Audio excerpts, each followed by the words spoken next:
président du groupe de dialogue social et politique, monsieur le représentant et mesdames aussi les représentants des partenaires techniques et financiers, mesdames, messieurs les membres du comité ad hoc représentant le comité national d'évaluation, de révision et d'actualisation de la loi d'orientation agro-silvopastorale, mesdames, messieurs les organisations du secteur agro-silvopastoral et halieutique, mesdames, messieurs les acteurs du secteur privé et de la société civile, chers acteurs du secteur agro-silvopastoral et halieutique, chers participants, mesdames, messieurs, en vos rangs, grades et qualités.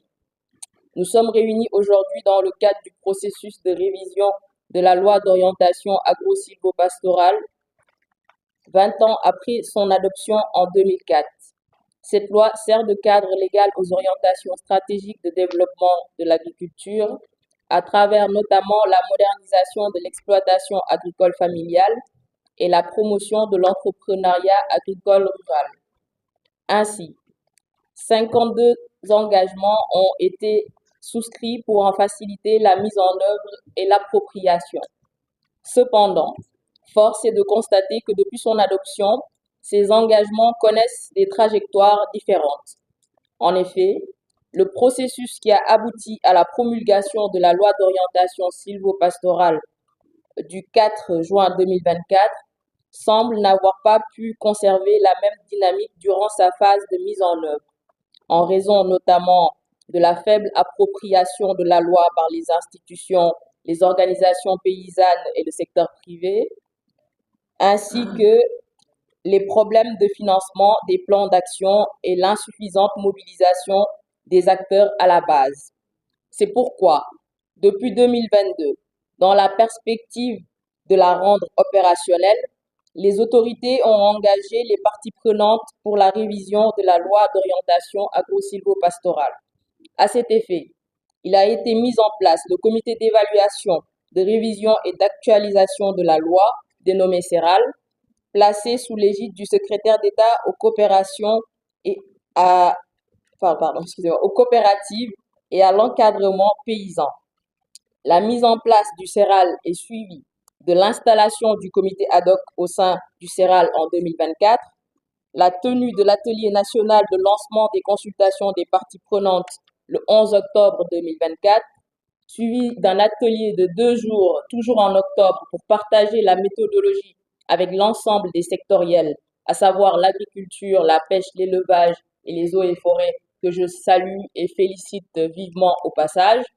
Et enfin, la tenue de 2 rencontres tests en décembre 2024, respectivement dans les régions de Saint-Louis et Ziguinchor.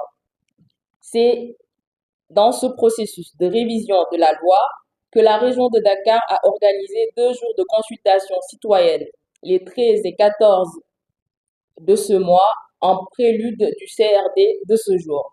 Ces consultations avaient pour objectif de recueillir les avis des acteurs pour améliorer la loi d'orientation agro-silvopastorale afin qu'elle soit plus inclusive et mieux adaptée à nos réalités socio-économiques. Suite à ces consultations, cette rencontre est l'occasion de présenter et de revoir les différentes propositions qui ont été faites. Il est donc attendu une implication de tous pour des échanges fructueux et constructifs. En fait, la balle est lancée. Actuellement, la dynamique est complètement enclenchée avec suite à un peu le discours de son Excellence le Président de la République qui a insisté pour que quand même le ministère de l'Agriculture puisse prendre en charge cette question de révision de la loi. Donc depuis il y a quelques mois, donc en Conseil des ministres, son Excellence a insisté. Depuis ce jour, je pense que le ministre de l'Agriculture a déjà enclenché. Si vous constatez bien, Dakar est la 4e région à organiser ces consultations. Donc on est 4e.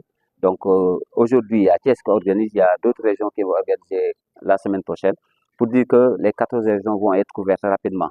Donc à partir de ça, il y aura des conclusions, un rapport qu'on va soumettre à son Excellence pour préparer le comité national. Parce que le COASP, bon, comme on l'a constaté, a été une doléance dans l'ancienne loi, mais ça n'avait pas été quand même installé et mis en œuvre. Son Excellence a prévu de faire ce comité au mois de février.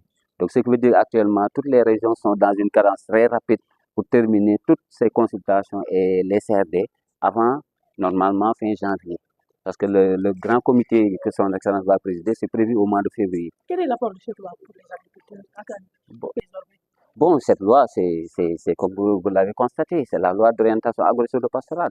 Donc tout ce qui est dans l'ancienne loi, on n'avait pas intégré en fait la pêche. Donc vous constatez, la loi, on l'appelle LOASP avec H. Maintenant, loi d'orientation agro-pastorale et halieutique. Donc l'aspect pêche a été intégré. Aussi, les acteurs, les agriculteurs, les pêcheurs, les éleveurs et en fait les gens qui travaillent sur la foresterie. Donc c'est l'ensemble de ces acteurs qui sont concernés, c'est leur loi. Parce que du point de vue nous au niveau de l'État, on va mettre en œuvre un peu les décrets qui vont accompagner ces lois, la mise en œuvre, mais les véritables acteurs quand même c'est la base, c'est les agriculteurs, les pêcheurs. Et que qui dit région Dakar aussi, beaucoup de gens pensent que la région de Dakar n'est pas bien, c'est une région vraiment où le secteur primaire est très développé. Si vous constatez bien, il y a beaucoup de pôles maraîchers, de pôles agricoles dans la région Lendeng, le gouverneur en a parlé, le pôle de Technopole, il y a Padoua, il y a la forêt de Mbao, il y a dans le lac Rose, il y a énormément de pôles maraîchers. Donc Dakar, avec les 4 millions d'habitants, il faut noter que quand même, Dakar, les 4 millions d'habitants sont nourris à partir de la production locale. Donc cette production se trouve à l'intérieur, parfois on ne le voit pas, mais il y a de grands pôles maraîchers qu'on a dans la région jusqu'à Lendeng. On a injecté cette année, au département de Kermassar et Pékin, et beaucoup de produits organiques. On a des engrais organiques cette année.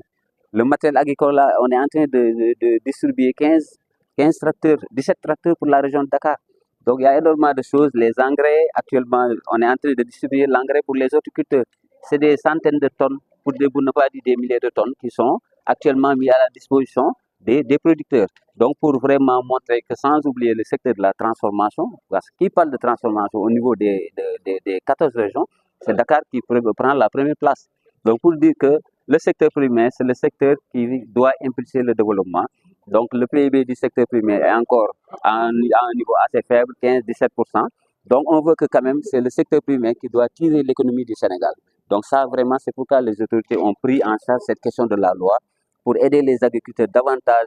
Tout ce qui n'était pas exécuté, en tout cas les nouvelles autorités comptent les exécuter. Je vous parle tout à l'heure du Conseil d'orientation nationale qui va se tenir au mois de février. Donc vraiment, pour dire que quand même les constatations étaient très intéressantes, on a noté beaucoup d'idées, beaucoup de propositions donc, qui seront intégrées dans le rapport général.